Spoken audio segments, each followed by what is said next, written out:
जय श्री कृष्णा मित्रों, पौराणिक मंच में आप सभी का स्वागत है। और मित्रों, आज हम सुनाने जा रहे हैं जादुई मटका की कहानी, जो बहुत ही मजेदार है। तो चलिए चलते हैं कहानी की तरफ। गांव रेवाड़ी के किनारे एक छोटा सा घर था, जिसमें बूढ़ी अम्मा अपने पोते रघु के साथ रहती थी।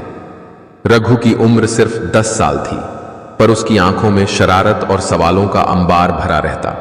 अम्मा की कहानियों का वो दीवाना था। हर रात रघु अम्मा से कहानी सुनने की जिद करता, और अम्मा भी हर बार एक नई कहानी सुनाकर उसे सुला देती। पर एक रात, जब आकाश बादलों से ढका हुआ था और हल्की बारिश हो रही थी, अम्मा ने कहानी सुनाने से इनकार कर दिया। रघु का चेहरा लटक गया। उसने कहा, अम्मा, आज क्यों नहीं? मुझे नींद नहीं आएगी। अम्मा ने मुस्कुराते हुए कहा, कहानी तो तुम्हें आज खुद ही ढूंढनी होगी। अगर तुम जंगल के पार पुराने पेड़ के पास जाओ तो वहां एक जादुई मटका है। वो मटका तुम्हें ऐसी कहानी सुनाएगा जो तुमने कभी नहीं सुनी होगी। रघु के कान खड़े हो गए। उसने अम्मा से पूछा, जादुई मटका? सच में? अम्मा ने सिर हिलाया और कहा, पर याद रखना, उस मटके के पास कोई सवाल नहीं पूछना, नहीं तो उसकी जादुई ताकत खत्म हो जाएगी। रघु को यह सुनकर बड़ा उत्साह हुआ। उसने तय किया कि वह अगली सुबह जंगल के पार जाकर उस मटके को खोजेगा। अगले दिन सुबह सुबह बिना किसी को बताए रघु जंगल की ओर निकल पड़ा। रास्ता घना था, पेड़ों के बीच से होकर जाना पड़ता था, और बीच बीच में पक्षियों की चहचहाहट उसे डराने की कोशिश कर रही थी। लेकिन रघु बिना डरे आगे बढ़ता गया। कई घंटे बीत गए और आखिरकार उसे वो पुराना पेड़ दिखाई दिया जिसके बारे में अम्मा ने बताया था। पेड़ के नीचे एक छोटा सा मिट्टी का मटका रखा हुआ था। वो साधारण मटका नहीं लग रहा था। मटके पर हल्की सी रोशनी चमक रही थी, जैसे उसमें कोई छिपी हुई ताकत हो। रघु ने पास जाकर मटके को देखा। उसका दिल तेजी से धड़कने लगा। उसने हिम्मत जुटाई और मटके को छू लिया। तभी एक हल्की सी आवाज सुनाई दी, कहानी सुननी है बच्चे? रघु चौंक गया। उसने इधर उधर देखा, पर वहां कोई नहीं था। आवाज फिर आई, तुम्हें कहानी सुननी है तो मुझसे पूछो। रघु को समझ में आ गया कि यह आवाज मटके की थी। उसने हौले से कहा, हाँ, मैं एक कहानी सुनना चाहता हूं। मटका धीरे से हिला और उसकी आवाज में एक जादुई सी लहर आई। तो सुनो, यह कहानी उस समय की है जब दुनिया में अंधकार था और इंसानों को आग के बारे में कुछ पता नहीं था। वो ठंड में कांपते, भूख से तड़पते रहते। एक दिन एक छोटे से लड़के ने पहाड़ की चोटी पर एक चमकती हुई चीज देखी। वो हिम्मत करके उस चोटी तक गया और वहां उसे आग मिली। पर कहानी यहां खत्म नहीं होती। असली लड़ाई तब शुरू होती है जब वो आग लेकर अपने गांव लौटने की कोशिश करता है। रघु मंत्रमुग्ध होकर कहानी सुनता गया। जैसे जैसे मटका बोलता गया, रघु के सामने दृश्य साफ होते गए।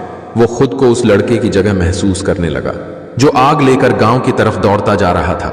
रास्ते में जानवरों से बचता, बर्फीले तूफानों का सामना करता। जब कहानी खत्म हुई, रघु की आंखों में चमक थी। उसने मटके से पूछा, क्या मैं कल फिर आ सकता हूं? मटका थोड़ी देर शांत रहा, फिर बोला, तुम आ सकते हो, लेकिन एक दिन में केवल एक ही कहानी सुनी जा सकती है। रघु खुश होकर घर लौट आया।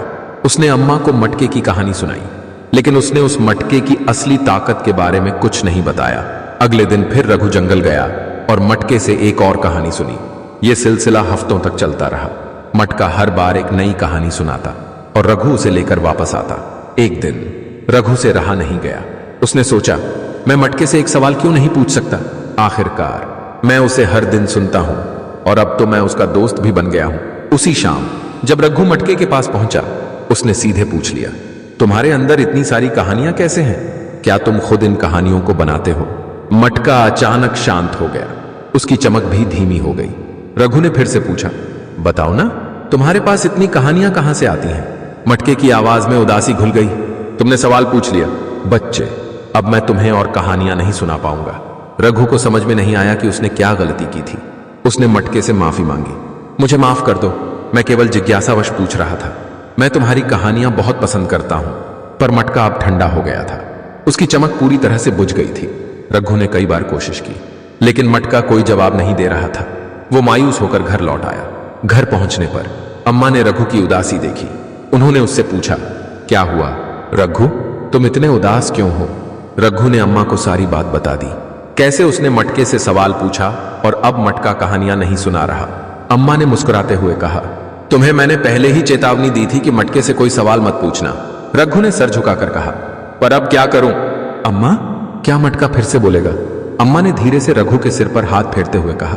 कभी कभी हमें चीजों को वैसे ही स्वीकार करना चाहिए जैसे वे हैं। हर चीज का एक कारण होता है और हर कहानी का भी एक अंत होता है। रघु ने गहरी सांस ली और कहा, शायद आप सही कह रही हो अम्मा। मैंने कुछ ज्यादा ही जिज्ञासु हो गया। अम्मा ने फिर कहा, लेकिन इसका मतलब यह नहीं कि कहानियां खत्म हो गई हैं।